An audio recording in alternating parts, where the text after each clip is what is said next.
Mercedes worrying update for Montreal.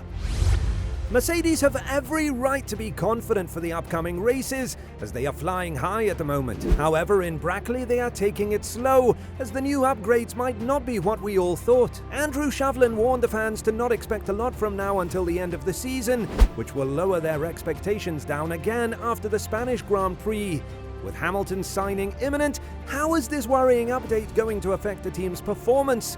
Join us as we take a look at what we can expect from Mercedes in Canada. Mercedes' years of Formula One dominance often involved a certain strategy, underplaying its own prospects and emphasizing concerns over the strength of competitors, only to keep racking up victories. So I don't find it surprising that Mercedes, after clinching a double podium in a Spanish Grand Prix, forecasts a more challenging Canadian race next weekend. Yet this modest hint of pessimism seems more justified this time around, and I believe there are substantial reasons why the Montreal race might not be as favorable to Mercedes as Barcelona was. The differences in tyre performance in Barcelona can sometimes overshadow even aerodynamic performance.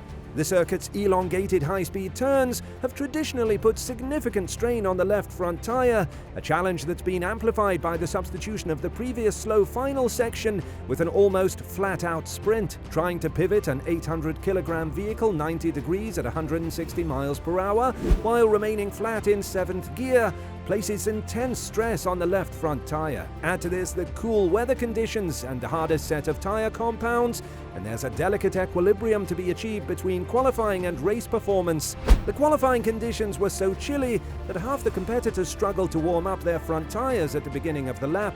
Yet the same tyres suffered considerable heat degradation during the race, necessitating a two-stop strategy and intensive temperature management. From what I've seen, the Mercedes tends to outperform the competition when temperatures are cool, both during qualifying and the race, despite the differing demands of each stage. This allowed Lewis Hamilton to adequately warm up the front tyres during qualifying, and the vehicle also exhibited impressive resistance to degradation during the race, and the balance of the Mercedes seems to be such that it can bear a significant rear wing load while still remaining controllable, thanks to its well-performing front.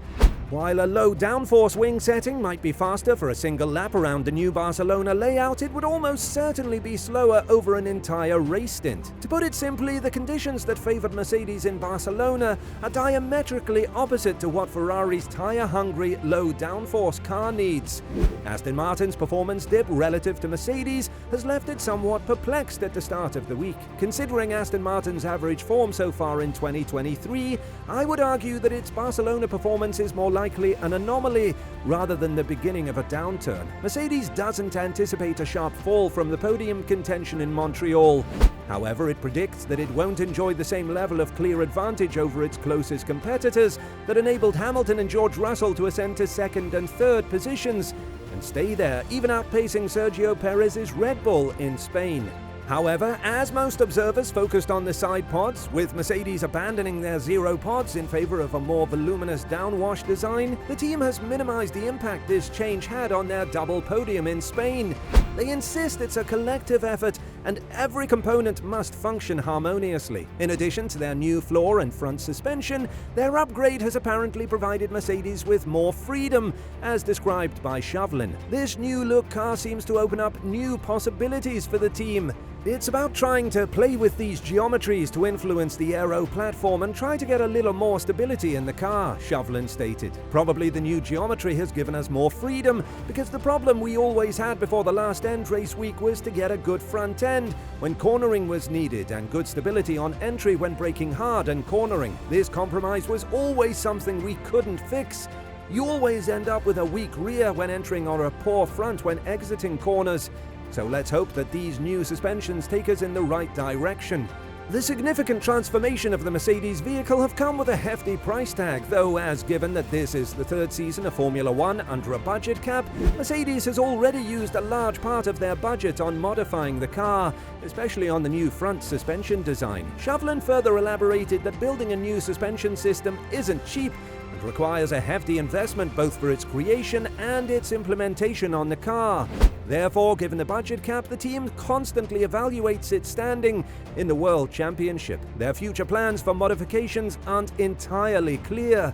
Rather than expecting any drastic improvements or major advancements, they appear to be prepared for a more gradual, step-by-step approach to enhancing their performance. What we understand is that there is quite a rich development strand that we can start looking at, he added, so our programs are working. The challenge is always to get aerodynamics and vehicle dynamics to work together and optimized, and every team goes through that kind of process. But it's about seeing where the opportunities are and how you can bring the two together so that they succeed to function as a single package. The upcoming Canadian Grand Prix will offer a more comprehensive assessment of the effectiveness of Mercedes upgrades, and Shovlin predicts that both Aston Martin, which had a rather subdued performance in Spain, and Ferrari will challenge the German team again. Aston Martin is reportedly bringing upgrades to Canada, especially after its performance in Spain, where Fernando Alonso failed to secure a podium finish in his home race. While recent perceptions may have indicated that Mercedes has pulled ahead of Ferrari and Aston Martin, this might not be the complete picture, and in Brackley, they are very aware that not all future races will mirror the team's Barcelona success, as every race presents unique challenges and different outcomes. Determining if Mercedes' upgrade met expectations or set the team on a path to reclaim the lead, even if not in the current year, is far from straightforward. However, it's evident that the upgrade worked well. As Mercedes continues to accumulate this knowledge, Wolff expects the performance to improve but not drastically alter the car's pace. Wolff described the current understanding of the car as immature, confirming that a host of additional upgrades will be introduced throughout the year. Hamilton, on the other hand, viewed the car's performance as a proof of concept, indicating that much work lies ahead to fully exploit this new direction. We can also expect that Mercedes' rivals for now, Aston Martin and Ferrari, can improve. Aston Martin's lackluster performance in Spain, finishing in the 6th and 7th spots, left the team perplexed and highlighted their worst race of the season. However, the very fact that those positions are seen as a disappointment speaks volumes about the leaps the team has made since last year. But with significant modifications coming from competitors like Mercedes and Ferrari, questions arise. Were Fernando Alonso's early string of podium finishes aided by competitors' issues? And is Aston Martin at risk of slipping to the back as the 4th fastest team? I do believe that despite their initial concern, Aston Martin has no reason to panic. With ambitious upgrade plans in motion, the team is prepared to work hard to maintain their standing. Their package is still robust, and they are looking at further podium finishes. Although Mercedes poses a formidable challenge, Ferrari is still beatable. And even though Ferrari seemed to be the team closest to Red Bull before the start of the season, their inconsistency is taking the best out of them. This problem was exacerbated at the Spanish Grand Prix, where Carlos Sainz and Charles Leclerc struggled to understand why their car's performance would fluctuate throughout the race, sometimes even on the same set of tyre compounds. At the moment, Ferrari's main challenge isn't understanding where its strengths lie compared to Red Bull's. It's not fully comprehending its weaknesses and how to address them. This issue prevents Ferrari from harnessing the clear potential of their package.